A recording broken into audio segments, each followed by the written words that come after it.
విఘ్నేశ్వర షణ్ముఖ పార్థీ సమేత పరమేశ్వరాయ నమః. విశ్వావసునామ సంవత్సర ఉగాది శుభాకాంక్షలతో మిథున రాశి వారికి ఈ సంవత్సర ఫలాలు ఎలా ఉన్నాయో చూద్దాం. మనం చెప్పుకునేవి సంవత్సర ఫలితాలు కనుక గురువు, శని, రాహు, కేతువుల యుతి, స్థితి, గతి ఆధారంగా ఫలితాలు ఉంటాయి. గురువు వృషభంలో సంచారం చేస్తూ మే 15వ తేదీన మిథునంలోకి ప్రవేశిస్తాడు. శని మీనంలో సంచారం చేస్తున్నాడు.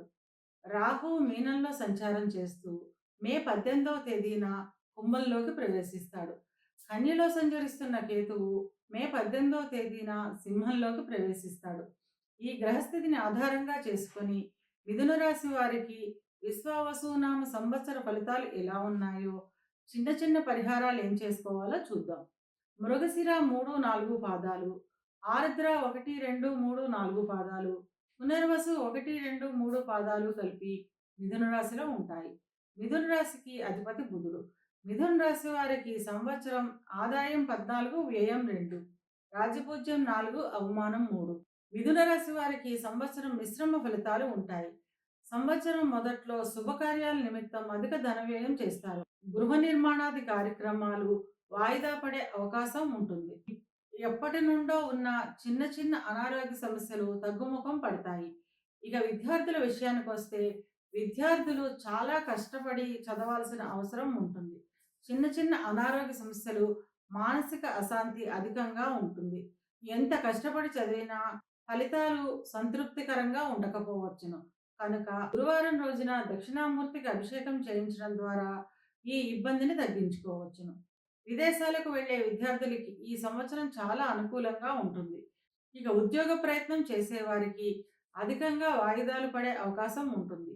ఉద్యోగం చేస్తున్న వారికి కార్యాలయాల్లో చిక్కులు, సమస్యలు ఏర్పడే అవకాశం ఉంటుంది. లేదా ఇష్టం లేని ప్రదేశాలకు బదిలీ అయ్యే అవకాశం ఉంటుంది. ఉద్యోగస్తులకు ముఖ్యంగా చెప్పేది, ఇష్టం లేని ప్రదేశాలకు బదిలీ అయినప్పటికీ కూడా అంగీకరించడం చాలా మంచిది. లేకపోతే చేస్తున్న ఉద్యోగం సైతం చిక్కుల్లో పడే అవకాశం ఉంటుంది. ఇక ఉద్యోగ నిమిత్తం విదేశాలకు వెళ్ళే వారికి లేదా విదేశంలో ఉద్యోగం చేస్తున్న వారికి ఈ సంవత్సరం చాలా అనుకూలంగా ఉంటుంది. ఇక వ్యాపారస్తుల విషయానికి వస్తే వ్యాపారస్తులకు లాభాలు కొంత తగ్గే అవకాశం ఉంటుంది. కొత్తగా రుణాలు ఇవ్వకపోవడం లేదా వ్యాపారంలో నూతన ఆవిష్కరణలు చేయకపోవడం మంచిది. ఇక వివాహ ప్రయత్నం చేసేవారికి వాయిదా పడే అవకాశాలు అధికంగా ఉంటాయి. కనుక శివునికి అభిషేకం చేయించడం లేదా గురుగ్రహానికి శాంతులు చేయించుకోవడం వల్ల వివాహం జరిగే అవకాశం ఉంటుంది. వివాహం అయిన వారు జీవిత భాగస్వామితో ఎప్పటి నుండో ఉన్న ఇబ్బందులు తగ్గుముఖం పడతాయి. ఇంకా చెప్పాలంటే జీవిత భాగస్వామితో కలహాలతో విడిపోయిన వారు సైతం వారి మధ్య అపోహలు పోయి ఈ సంవత్సరం మళ్ళీ తిరిగి కలిసే అవకాశం ఉంటుంది. జీవిత భాగస్వామితో కలిసి ధార్మిక కార్యక్రమాలు చేస్తారు. సంతానానికి సంబంధించిన ఉన్నతి బాగుంటుంది. గృహంలో వివాహాది శుభకార్యాల నిమిత్తం అధిక ధన వ్యయం ఉంటుంది. ప్రతి చిన్న విషయానికి కంగారు పడి మానసిక అశాంతికి గురి అయ్యే అవకాశం ఉంటుంది.